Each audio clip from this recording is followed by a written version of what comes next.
75 days weight loss challenge day 35ಗೆ ಸ್ವಾಗತ. Guys, ನಾನಿವತ್ತು ವಾಕೋ ಕೂಡ ಹೋಗಲಿಲ್ಲ, ಎಲ್ಲೂ ಹೋಗಿಲ್ಲ.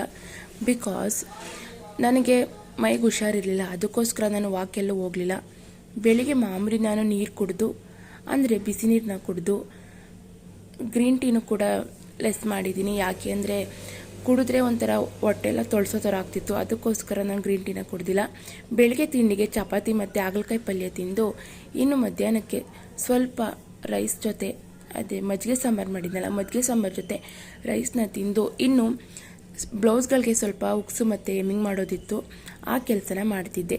ಇನ್ನು ನೈಟ್ ಊಟಕ್ಕೆ ಅಂತ ನಾನು ಮುದ್ದೆ ಮತ್ತು ಟೊಮೊಟೊ ಸಾಂಬಾರು ಮಾಡಿದ್ದೆ. ಮುದ್ದೆ ಮತ್ತು ಟೊಮೊಟೊ ಸಾಂಬಾರು ಜೊತೆ ತಿಂದು ಇವತ್ತಿನ ಡೇನ ಮುಗಿಸ್ದೆ. ಐ ಹೋಪ್ ಗೈಸ್ ನಿಮಗೆ ಈ ಡೇ ಇಷ್ಟ ಆಗುತ್ತೆ ಅಂತ ಅಂದ್ಕೊತೀನಿ. ಈ ಡೇ ಇಷ್ಟ ಆಗಿದೆ ದಯವಿಟ್ಟು ಲೈಕ್ ಮಾಡಿ, ಶೇರ್ ಮಾಡಿ, ಕಮೆಂಟ್ ಮಾಡಿ, ಹಾಗೆ ಸಬ್ಸ್ಕ್ರೈಬ್ ಮಾಡೋದನ್ನು ಮರಿಬೇಡಿ. Thank you for watching.